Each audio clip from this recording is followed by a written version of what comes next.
एक महत्त्वाची बातमी, मुंबईच्या मरीन ड्राईव्ह परिसरामध्ये भाजपनं बॅनरबाजी केली आहे। कर्तव्यनिष्ठ देवाभाऊ यांचं स्वागत असा उल्लेख या बॅनरवर करण्यात आलेला आहे। दरम्यान आमदार प्रवीण दरेकरांच्या नेतृत्वात हे बॅनर्स लावण्यात आले आहेत। सध्या या बॅनरची सर्वत्र चर्चा आहे आणि याचाच आढावा घेतलाय आमच्या प्रतिनिधींनी।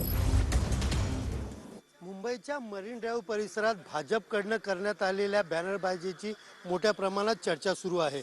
मी सध्या उभा आहे मुंबईच्या मरीन ड्राईव्ह परिसरात आणि आपण पाहू शकता या ठिकाणी मोठ्या प्रमाणात भाजप गटनेते प्रवीण दरेकर यांच्याकडनं बॅनरबाजी करण्यात आलेली आहे। विशेषतः पाहायला गेलं तर या बॅनरवरती मुख्यमंत्री देवेंद्र फडणवीस यांचा फेटा घातलेला फोटो लावण्यात आलेला आहे। त्याचबरोबर या फेट्याबरोबर या ठिकाणी कर्तव्यनिष्ठ विकास पुरुष देवाभाऊ असा उल्लेख देखील या ठिकाणी करण्यात आलेला आहे आणि हार्दिक स्वागत असल्याचं हा बॅनर या ठिकाणी लावलेला आहे। अचानक लावलेल्या या राजकीय बॅनरमध्ये मोठ्या प्रमाणात राजकीय वर्तुळात चर्चा सुरू झालेली आहे। महानगरपालिकेच्या निवडणुकीच्या पार्श्वभूमीवर हा प्रचाराचा भाग आहे का असे बोलले जात आहे।